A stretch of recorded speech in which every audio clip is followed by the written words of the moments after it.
అదయ్యా అప్పుడు మందిలో ఉంటే నేనేమనలేదు, నేను ఏం తప్పు చేసిన పెద్ద, నువ్వు అతరంగా మాట్లాడుతూ పెద్ద. నువ్వు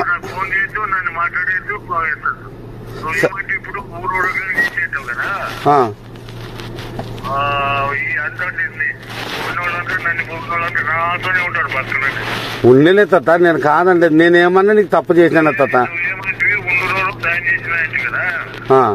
అదో మాట కదా తాత అనేది, ఉండు రోడ్ అని పోయినాం తాత. అదే జయరామాన్ని గీడే టికెట్ వచ్చి ఈడే ఉంటాం కదా, మేమే మేరతో పోతుండమే.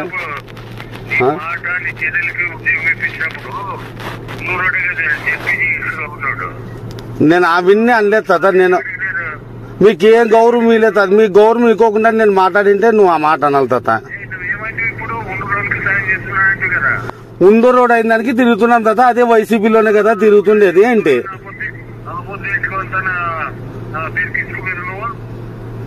నువ్వు అంత ర్యాష్గా తురుకులు అందుకోడు అది ఇది అంటే నేను ఏమన్నా అంటే పెద్ద, నువ్వు పెద్దోడు అంటే అందుతుంది, పెద్దోడు అంటే మనలే కానీ అన్నా. ఇంకా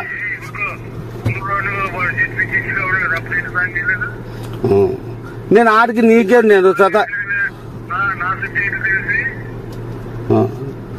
నేను ఎంత విలువ ఇచ్చి నీకే తాత అంటున్నాను, నువ్వు అంత మాట్లాడితే ఇంకెట్లా తాత చెప్పు.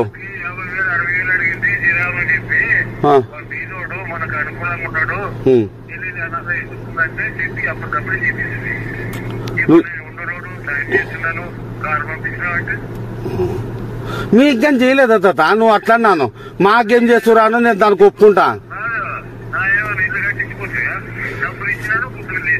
ఎవరు రూపాయి ఇచ్చినారే అడుగుతా సీనాన్నను గానీ అన్నను గానీ తాత. గొర్ర గుండుకులో మొత్తం ₹1 తీసుకోకున్నట్లు ఇచ్చినాను తాత. ఆడ ఇంటికాడ రేకులు పైపులు చేరమని ఒక మాట ఫోన్ చేస్తే అవన్నీ కానీ ఎత్తేసి మళ్ళీ నేనేమన్నా అడుగుతున్నా తాత. నువ్వు ఎట్లానా తాత, నీ ఇష్టము, నువ్వన్నా అట్లా ఇట్లా అని మాట్లాడుతుంది. సర్లే తాత, నువ్వు ఎట్లా చెయ్యి, నీకు కాదన్నలే. ఇంకా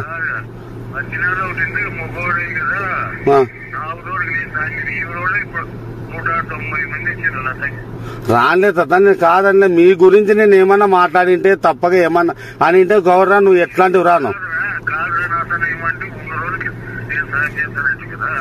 తాత. ఉండే మాట చెప్పినాను, దొంగతనంగా ఏడుకు మాట్లాడ ఉండే మాట పబ్లిక్ చెప్పినాను తాత.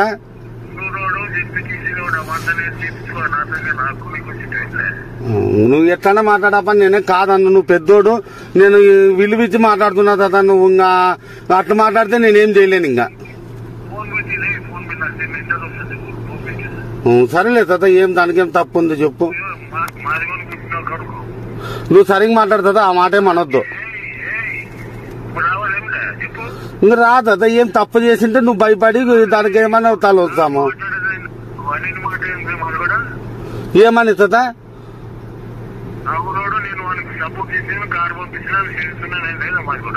మళ్ళీ ఆడిపోతుందంటే నువ్వు ఉండింది ఉన్నట్లు చెప్పాలి కదా, నేనే తప్పు చెప్పలేదు కదా తాత.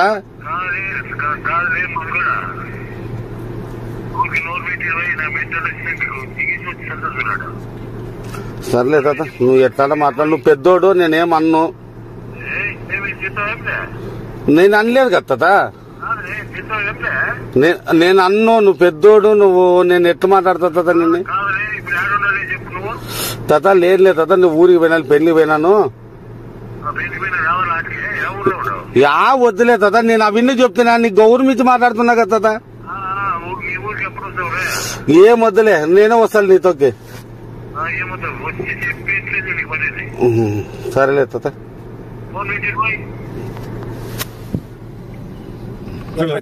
ప్రతినిధులకు, వైఎస్ఆర్సీపీ నాయకులకు, కార్యకర్తలకు నాయకు వందనాలు. నిన్నటి రోజున బస్సప్ప గారు ఫోన్ చేసి బెదిరించడం జరిగింది. నేను ఉలగొంద మండలంలో ప్రచారం చేస్తుండగా వాళ్ళు ఉద్దేశించి నన్ను చాలా మాటలు మాట్లాడినారు. వాళ్ళు నిన్న 4:15 ఫోన్ చేసినారు నాకు. వాళ్ళు చాలా ఇదిగా మాట్లాడినారు. మీరు ఉలగొంద మండలంలో నువ్వు ప్రచారం చేసి వైసీపీని ఏ రకంగా గెలిపిస్తావో నీ అంత చూస్తామనే రకంలో వాళ్ళు మాట్లాడినారు. అలాగే కాకోకున్నట్ల నువ్వు ఉలగొంద మండలంలో ప్రచారం చేస్తుంటూ 10 రోజుల తర్వాత నీ ఇంటికి పెట్రోల్ పోసి అగ్గిపెట్టి నీ జగన్ వస్తాడా, నీ ఇరుపాచరణ వస్తాడా, నీ కార్యకర్తలు వస్తారా, ఎవరు అడ్డుకుంటారో మేము దాంతోనే చూసామనే విధంగా మాట్లాడినారు వాళ్ళు ఈ మైనార్టీని తురుకునా కొడక, లంజా కొడక, మాదిగినా కొడక, మంగళనా కొడక అని కానీ మాట్లాడినారు. ఇది రికార్డు పూర్వకంగా నా దగ్గర ఉంది. దీన్ని ఈ రోజు మంగళోళ్ళు, మాదిగోళ్ళు, ముస్లిమ్స్, మైనార్టీలు అందరూ ఓటేసేనే ఆయన కొడుకు మినిస్టర్ అయ్యాడు. అంతలేందే మినిస్టర్ ఏం కాలేదు కదా. ఈ రోజు నన్ను మాట్లాడినారంటే రేపు మిమ్మల్ని మాట్లాడడానికి గ్యారంటీ ఏముంది? మన మైనార్టీలు అన్నారు, నన్ను అన్నాడంటే మిమ్మల్ని అన్నట్లే కదా. నేను ఒలగొంద మండలంలోనే ప్రచారం చేస్తున్నా. వాళ్ళకి నా సొంత ఖర్చులతో చేసేది చూసి వహించలేక వాళ్ళు ఇన్ని మాటలు మాట్లాడుతున్నారు. దీని వల్ల నేను ఈ ప్రెస్ మీట్ పెట్టి అందరికి వినిపిస్తున్నా. ఇంకో విషయం ఏమంటే, నేను కోఆప్షన్ నంబర్ చిప్పిగిరి మండలం కోఆప్షన్ నంబర్ అయిండేది కానీ ₹1,50,000 డబ్బులు ఇచ్చే అయినా కోఆప్షన్ నంబర్ని వాళ్ళ ఫ్రీగా అంటూ నాకు ఏది ఈయన. వాళ్ళు వ్యవసాయం చేసే ట్రాక్టర్కి ప్రతి పనిముట్టు నేనే ఇచ్చా, ₹1 ఇవ్వలేదు వాళ్ళు. ఈ జయరామ్ అన్న ఇంటి దగ్గర మొత్తం రేకుల షెడ్కి పైపులు రేకులు ఇచ్చినది నేనే. ఈ రోజు పొద్దున వచ్చి వాళ్ళు పొద్దున ఒక షెడ్ చూసినారంటే నేను గుర్తుకు రావాలి. ఈ రోజు అట్లా మాట్లాడినారంటే రేపు పొద్దున మిమ్మల్ని కానీ మాట్లాడతారు. మీరు దాన్ని చూసి ఈ విధంగా ఆయన మాట్లాడిండే దానికి మన వైసీపీని మంచి మెజార్టీతో గెలిపించుకొని నేను ఒలగొంద మండలంలో పెళ్లి చేసుకున్నా. అందుకోసం ఆ ఇరుపాచరణ అభిమానంగా నేను ఒలగొంద మండలం తిరుగుతానని ఎన్నుకున్నా. మా మైనార్టీస్ ఎక్కువ ఉన్నారని, మా మైనార్టీస్ నా మాట సహకరిస్తారనే ఉద్దేశంతోనే నేను ఒలగొంద మండలాన్ని ఎంచుకున్నాను. నేను గుంటకల్లో కానీ వీరు ఈ విధంగా చేసినందుకు మా మైనార్టీలంతా పోయి అక్కడ కానీ ప్రచారం చేసి జయరామని ఓడించేదైతే గ్యారెంటీ. చరిత్రలో ఒక మైనార్టీ వ్యక్తిని మాట్లాడిన వ్యక్తి అంటే ఓ గుమ్మనూరు బసప్ప గారే. ఇంకో విషయం, అదే వైకుంఠం శ్రీరాములు గారు కుమారులు ఉన్నారు. ఈ రోజు వరకైనా ఒక్క మాట మాట్లాడలే, అంత గౌరవిస్తున్నారు. ఈయన ఎందుకు మాట్లాడినాడో మాకు అర్థం కావడం లేదు. అందుకోసమే మన మైనార్టీలంతా ఒక ఐక్యత అయ్యి ఆయనకు బుద్ధి చెప్పాలని మిమ్మల్ని అందరినీ కోరుతున్నాను. జయరామ్ నాయన బసప్ప గారు వారసలేక వాళ్ళు ఓడిపోతామని బాధతో మన వైఎస్ఆర్ కాంగ్రెస్ పార్టీ నాయకుల్ని ఏదేదో ఉద్దేశపరంగా మాట్లాడుతున్నాడు. అది మాట్లాడితే వైఎస్ఆర్ కాంగ్రెస్ పార్టీ నాయకులు సహించరు. జాగ్రత్త. ఏదన్నా కానీ నోరు జారితే తోలు తీస్తాం. ఏది వాళ్ళకి ఏది జరిగినా, మన నా కార్యకర్తలకి ఏమి జరిగినా గుమ్మనూరు జయరామ్ వాళ్ళే బాధ్యులు. కాకపోతే ఏదో ఆయన బాధ ఉండి మన పార్టీని ఇక్కడ ఇడిచిపెట్టిపోయినాడు. ఏదేదో మాట్లాడితే ఇక్కడ సహించము. ఇంతకు ముందు మన పార్టీలో ఉన్నాడు. మేము కూడా ఆయన్ని బాగా ప్రేమతో, బాగా అభిమానంతో, పెద్ద మెజార్టీతో గెలిపించుకున్నాం. మన బాయలకి నువ్వు చేసిన ఘనత ఏమీ లేదు. నువ్వు చేసిందంతా దందాలు చేసి మా పార్టీ నాయకుల్ని మాట్లాడితే సహించేదే లేదు. నీదేమన్నా ఉండే నీ గుంటకల్లో ఉండవు, నువ్వు గుంటకల్లో చూసుకో. మా తాలూకా, మా ఆలూరు కాన్స్టిట్యూన్సీలో ఏదే కానీ మాట్లాడితే సహించేదే లేదు. మా కార్యకర్తలు ఏదే కానీ మాట్లాడినామంటే మీరు సహించేదే ఉండదు. మీ తోలు తీసి, మన గొర్రెకి తోలు తీసి తప్పుడు ఎట్లా కడతారో అట్లే కడతా. ఇది మాకు కబర్దారు. మన కులుమ లేదు, జాతి లేదు, మతం లేదు, సర్వం ఒకటే. ఎవరికి ఏమి ఎదపడద్దండి. ఏదన్నా అన్నాడు జగన్ ఉన్నాడు. ఎవరికే కానీ ఏది వెనక్కి పోతండి. ఎవరైనా మన జోలు వచ్చినారంటే కాలు చేయి ఇరిగిస్తామని గ్యారంటీగా చెప్పండి. నాయకుల్ని బెదిరించేది, మన కార్యకర్తలను బెదిరించేది, మన ఎమ్మడొచ్చిన వాళ్ళని అంత చూసా, నీ ఇది చూసా, నీ అగ్గి పెడతా. నువ్వేం అగ్గి పెడతావు? నువ్వు వార్పు లేని ఇది పెట్టుకొని నువ్వేం అగ్గి పెడతావు? ఏంటి గురించి అగ్గి పెడతావు? నువ్వేమంతా చూసావు? ఎవరంతా చూసావు? నీకు వయసు పోయింది, మధ్యమానము లేకుండా మాట్లాడుతున్నావు. ఏమన్నా వైసీపీ నాయకులు అంటే ఏమనుకున్నావు నువ్వు? వైసీపీ నాయకులు అంటే గాజులతో కొద్ది తిరుగుతున్నారు. మీకేమన్నా వైసీపీ నాయకులు అంటే ఏమనుకున్నావు? మా కార్యకర్తల జోలి ఎవరన్నా కానీ, టీడీపీ నాయకులు ఎవరైతేనేమి, మా కార్యకర్తలు కానీ, మా నాయకులను కానీ, మన ఎవరిని అయినా కానీ మా జోలికి వస్తే తోలు తీస్తా. మనకు వైఎస్ఆర్ కాంగ్రెస్ పార్టీ మా నాయకులు మాట్లాడడానికి అర్హత లేదు.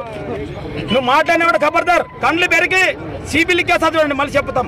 ఇది ఇంకొక పారి ఇట్లే బెదిరిస్తే నెక్స్ట్ ఎప్పుడే కానీ ఏదే కానీ మళ్ళీ మా కార్యకర్తలు కానీ, నాయకులు కానీ వాళ్ళ జోలికి వస్తే ప్రెస్ మీట్ దాని మాదిరిగా చేసేది. మా ప్రతాప్ మాదేమో మేము చూపిస్తాం.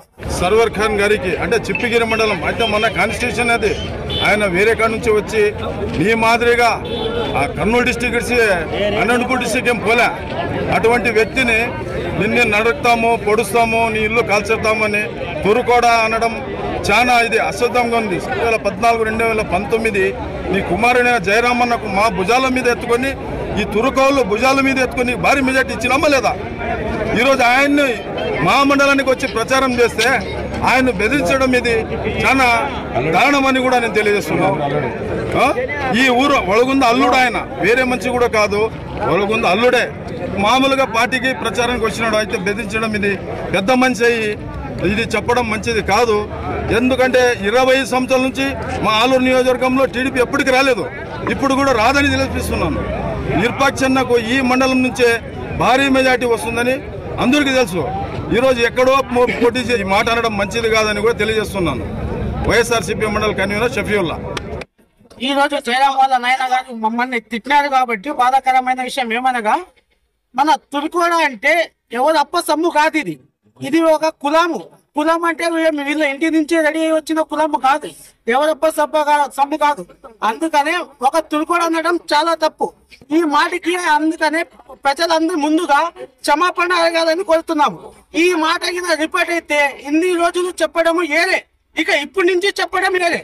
ఇంతకు ముందు లెక్క ఏరే, ఇప్పుడు లెక్క ఏరే. అందుకనే ఎమర్జెన్సీగా చెప్తున్నాము, ఎలా ఎటువంటి పరిస్థితిలో కానీ మీరు క్షమాపణ అడగాల్సిందే. ఆయనది మన సొంతము వలగొంద మండలంలో చేసుకున్నాడు మ్యారేజ్. మన వలగొంద మండలం అల్లుడు, మన ఆలూరు తాలూకా ఇన్ఛార్జ్ కూడా ఆయన కూడా ఒక హోదాలో ఉన్నాడు. అటువంటి మాట్లాడడం తప్పు. మీరు నోరు తెలిస్తే బూతులు మాట్లాడుతున్నారు, అది మాట్లాడడం వల్ల కారణము ఏమి? మీరు టీడీపీలో పోయినారు, పోండి సంతోషంగా. మీ కాడ సత్తా ఏమైనా ఉంటే గెలిచి చూపిండి, అంతేగాని ఒక్కరు బాపడుతుంటే వాళ్ళ మీద ఏడుసడము ఇది చాలా పెద్ద తప్పు అని కోరుతున్నాము.